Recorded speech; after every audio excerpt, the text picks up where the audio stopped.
வீரச்சியின் விவேகம். ஒரு கிராமத்தில் வீரச்செல்வி என்ற ஒரு பெண் இருந்தா.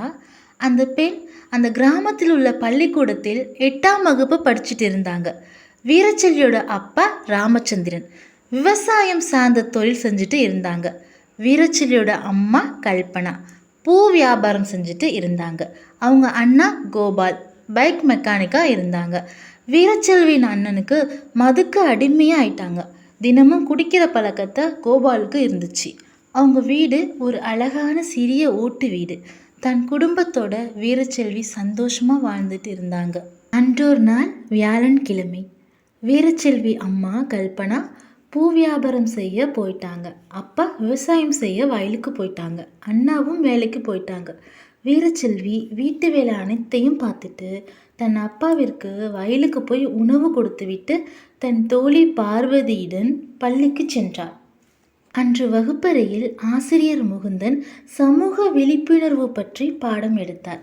பெண்கள் நன்கு படித்து இந்நாட்டில் நல்ல துறையில் அமர வேண்டும், அவரவர் துறையை அவரவர் விருப்பம் போல் தேர்ந்தெடுக்க வேண்டும் என்றும், அது மட்டுமல்லாமல் எந்த நொடியும் யாருக்கும் நிரந்தரம் கிடையாது, யார் நிலைமையும் எப்படியும் மாறலாம் என்று அறிவுரை கூறினார்.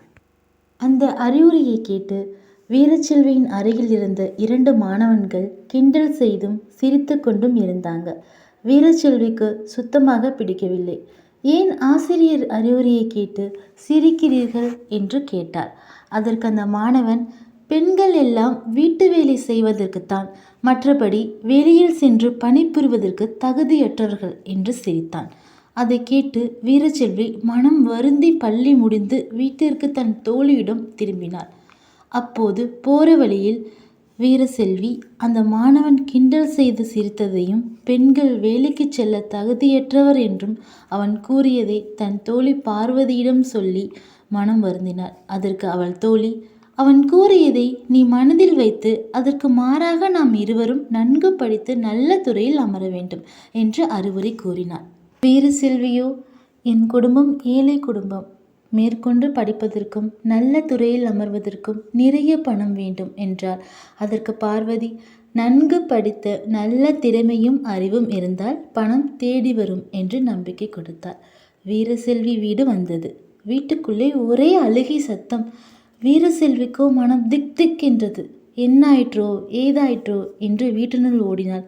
அவளது அப்பா கீழே இருந்து போய் படுத்து கிடந்தார். அவளது அம்மா கல்பனா வயலில் வேலை செஞ்சிட்டு இருந்தப்ப அப்பாவை பாம்பு கடிச்சிருச்சு என்று அழுதபடி கதறினாள். அப்பாவை அருகில் உள்ள ஆஸ்பத்திரிக்கு அழைச்சிட்டு போனோம். அங்கே பாம்பு கடிக்கு மருந்து இல்லைன்ட்டாங்க. டவுன் உள்ள ஆஸ்பத்திரிக்கு அழைச்சிட்டு போங்கன்ட்டாங்க. டவுன் ரொம்ப தூரத்தில் இருந்ததுனால பாதி வழியிலேயே அப்பா இறந்துட்டாங்க என்று கல்பனா கதறி அழுதாள். வீரச்செல்விக்கோ, காலையில் அப்பாவுக்கு உணவு கொடுத்துவிட்டு பள்ளிக்கு போனோமே, வந்த பார்க்கையில் அப்பா இறந்து கிடப்பதை ஏற்றுக்கொள்ள முடியாமல் மனம் உடைந்து நொறுங்கி போனாள். அப்பா என்று கதறி அழுதாள். தன் அப்பா மருந்து கிடைக்காமல் இருந்தது ஆழமாக பதிந்தது அவள் மனதில். 1 வாரம் அப்படியே கடந்தது. வீரச்செல்வி பள்ளிக்கு போக ஆரம்பித்தாள். அப்போது ஆசிரியர் முகுந்தன் அவளது அப்பா இறந்ததற்கு ஆறுதல் கூறினார். உன் அண்ணனோ குடிகாரன், நீதான் நன்கு படித்து உன் குடும்பத்தை காப்பாற்ற வேண்டும் வீரச்செல்வி என்று அறிவுரை கூறினார். நடந்தது நடந்ததுபடியே முடிந்துவிட்டது. அதையே நினைத்து உன் படிப்பை விட்டுவிடாதே வீரச்செல்வி, நன்றாக படி என்றார். சில காலம் அப்படியே ஓடியது. வீரச்செல்வி தன் அப்பா இறந்த பிறகு நிறைய துன்பங்களையும் துயரங்களையும் அனுபவித்து கஷ்டப்பட்டு தன் படிப்பை முடித்தார். அவளது அண்ணன் கோபால் ஒரு பெண்ணை காதல் திருமணம் செய்து கொண்டு வந்தார். இந்நிகழ்வு அம்மா கல்பனாவையும் வீரச்செல்வியும் அதிர்ச்சிக்கு உண்டாக்கியது. இருந்தாலும் ஏற்றுக்கொண்டனர். கல்யாணம் முடிந்ததும் கோபால் வீட்டுக்காக கொடுத்த சிறு தொகையையும் கொடுக்காமல் நிறுத்திவிட்டான். தன் மனைவியிடம் தனி கொடுத்தனும் போய்விட்டான். வீரச்செல்வி கல்லூரி படிப்பு சென்று வெளியூரில் படிப்பதற்கு அவளது அம்மா சம்பாதிப்பது குடும்ப செலவுக்கே பற்றவில்லை.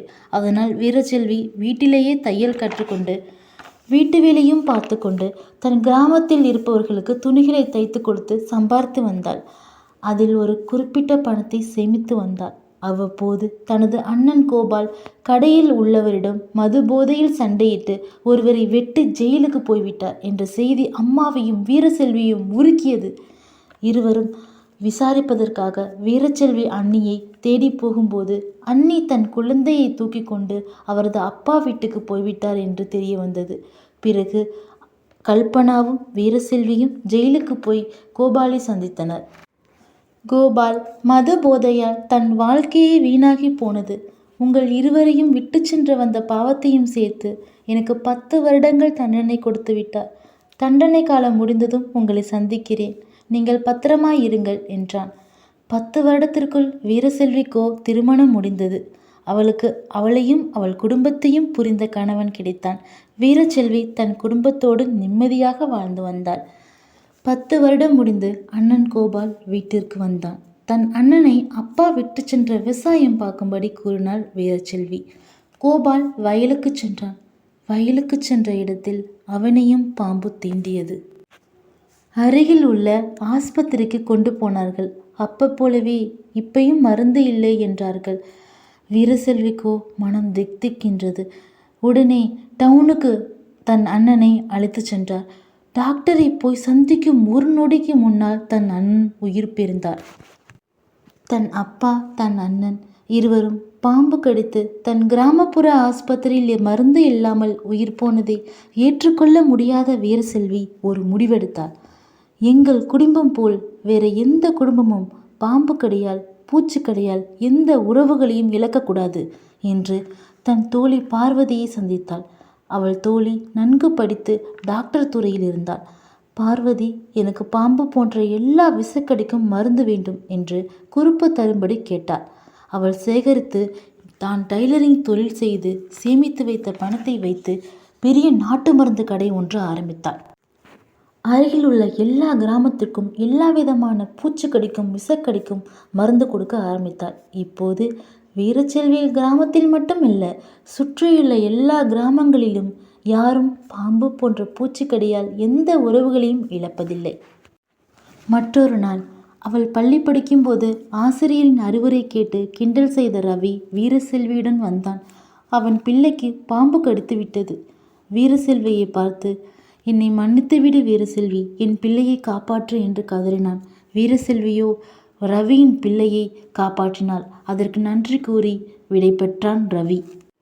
இந்த கதையில் நமக்கு தெரிய வர்றது என்னன்னா, மதுக்கு அடிமையானால் அவனது வாழ்க்கை மனைவியை இழந்து, பெற்ற பிள்ளையை இழந்து, கூட பிறந்தவர்களை அம்மாவை இழந்து அவன் வாழ்க்கை கேள்விக்குறியாகி முடிந்துவிடும்.